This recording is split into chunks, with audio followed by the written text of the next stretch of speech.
Di tahun 40-an, mungkin 43 itu, ada peristiwa di India, ada kerusuhan agama, etnis bahkan itu. Antara Hindu yang mayoritas dan Islam yang minoritas. Seorang pemuda terbunuh pada peristiwa itu. Pemudanya Muslim.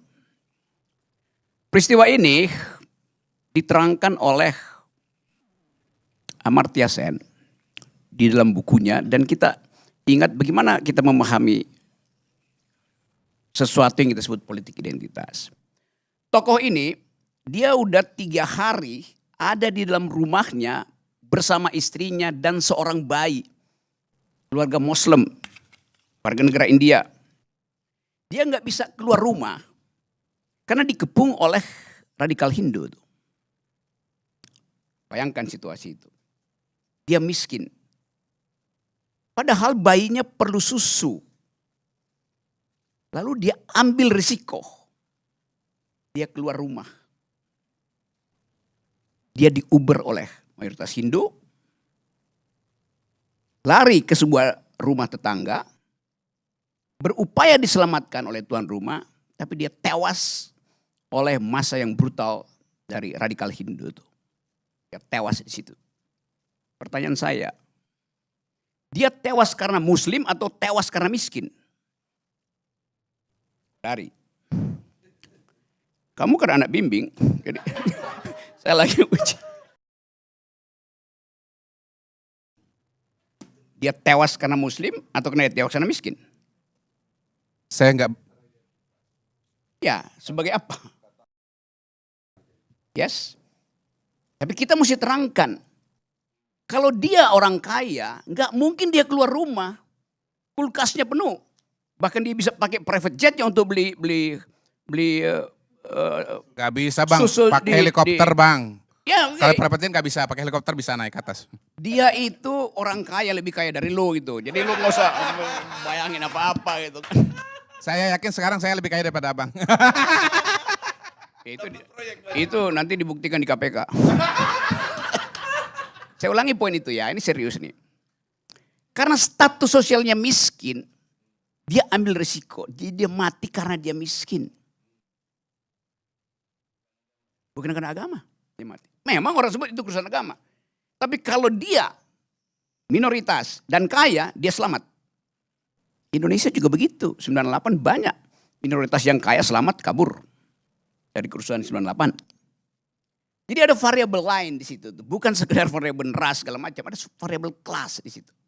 Itu poin pertama. Poin kedua, saya dengar tadi Pak Jokowi bicara tuh bahaya. Bahaya, kita bisa bayangkan dulu bahayanya dulu ya. Tapi kemudian beliau tambahkan, kita akan ada orang yang memanfaatkan itu. Ini udah insinuasi, siapa yang akan memanfaatkan? Tentara. Kartosuwiryo. Aidit, siapa? Jadi istilah itu aja udah menimbulkan kecemasan. Siapa? Cina, Amerika. Jadi Pak Jokowi bicara sebagai politisi di situ, bukan sebagai negarawan, kendati itu forum negara. Karena dia menakutkan sesuatu yang dia juga nggak tahu tuh apa tuh. Akan diporak-porandakan, akan ada yang menyusup segala macam. Siapa? Jadi kalau saya lihat misalnya Pak Jokowi, mending jangan lihat ILC. Karena Anda akan gugup untuk melihat bahwa konsepnya macam-macam di sini. Dia pasti nggak ngerti. Sekarang saya buat mengerti dulu ya. Saya buat mengerti dulu. Kata identitas dipakai Pak Jokowi. Kita juga pakai kata itu. Apa sih itu identitas tuh? Siapa di sini yang punya identitas? Identitas itu di dalam bahasa aslinya, bahasa Yunani, artinya dia yang sudah mati. Karena cuma orang mati yang bisa diidentifikasi. Itu etimologinya begitu. Arya Bima identitasnya Soekarno. Apa selamanya begitu? Belum tentu. Karena dia masih hidup, dia masih berubah. Kodari. Apa identitasnya 3 periode? Pasti begitu. Jadi soal itu yang gagal kita bicarakan. Pak Jokowi denger doang politik identitas, di dalam kepalanya Islam, selesai. Karena nggak paham itu. Yang nggak paham yang salah bukan Pak Jokowi, lingkungannya yang brief dengan cara yang buruk. Itu akibatnya kalau bergaul dengan orang dungu. Yes. Saya terangkan itu lebih lanjut. Sekarang saya lanjut ya. Lahan-lahan aja. Sesuatu disebut sebagai identitas karena direkognisi. Dalam politik, identitas itu timbul karena direkognisi. Supaya kita selamat dari kedunguan yang menganggap identitas itu final. Enggak. Identitas itu ada kalau orangnya final, artinya udah mati dia. Baru kita tahu identitasnya tuh. Selama dia hidup, aroma politiknya Bung Choi ini, Ustadz Choi ini berubah-ubah. Dari pro Ahok sekarang dia menganggap Ahok ada kesalahan di situ. Biasa itu. Pro Anies sekarang. Biasa aja. Kok dari pro Prabowo sekarang masih pro Prabowo. Jadi secara ensiklopedi kata identitas itu hanya mungkin terjadi kalau orangnya udah mati. Itu intinya. Nah sekarang untuk menyelamatkan kekacauan konseptual itu dibikin istilah lain, politics of recognition. Dalam kategori itu identitas dianggap dihidupkan karena direkognisi. Nah itu yang menyebabkan kasus di Kanada misalnya, dia pakai politik multikultural, di kita multikultural. Tetapi mesti diingat, sesuatu disebut multikultural kalau dia punya efek elektoral, hanya itu intinya tuh. Kalau Anda punya identitas sesuatu nggak punya efek elektoral, nggak akan disebut sebagai politik multikultural. Baca Wilkim Lika, baca Charles Taylor segala macam. Itu pentingnya baca, jangan kerja aja. Jadi bangsa ini didirikan oleh orang yang membaca buku.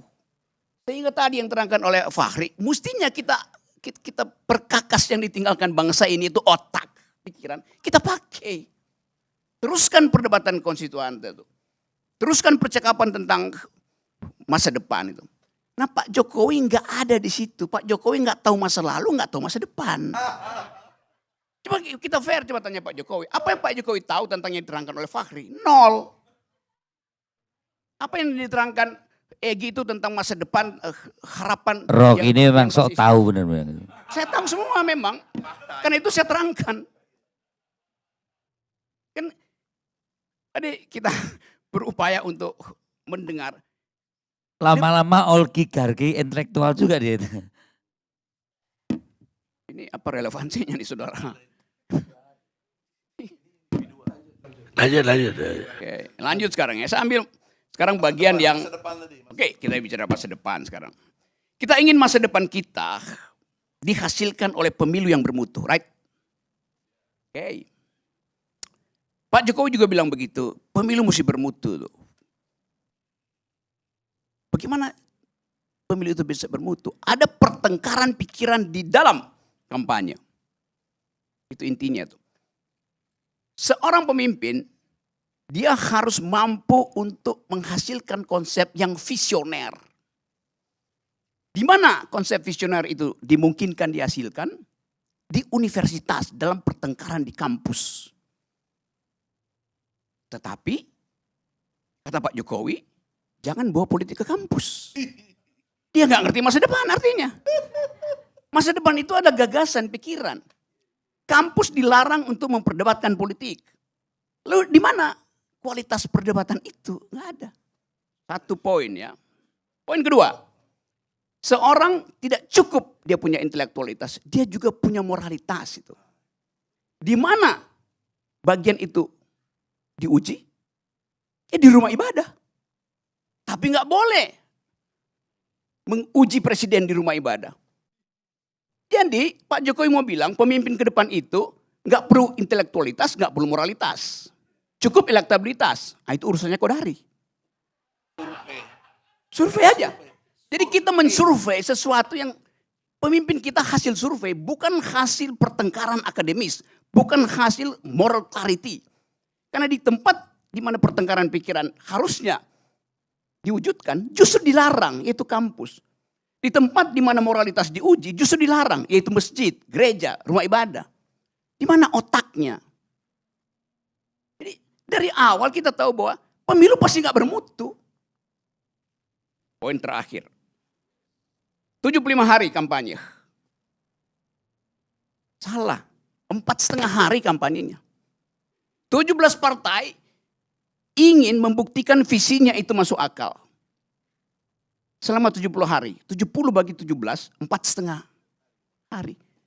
Apa yang mau diharapkan dari pertukaran pikiran selama 4,5 hari? Yang diharapkan adalah amplop. Rakyat nunggu amplop. Jadi pemilu ini didesain untuk menghasilkan orang yang tidak berpikir dan orang yang hanya menagih amplop. Itu intinya. Nah, karena itu saya anggap bahwa ini refleksi kita supaya kita nggak sekedar ditipu oleh juru bicara yang disewa oleh istana untuk membodohi kita. Ini forum kejujuran gitu. Saya nggak punya kepentingan, saya nggak punya partai, gue nggak dukung siapa-siapa. Tapi saya ingin dukung orang yang berpikir. Itu intinya tuh. Assalamualaikum warahmatullahi wabarakatuh. Waalaikumsalam.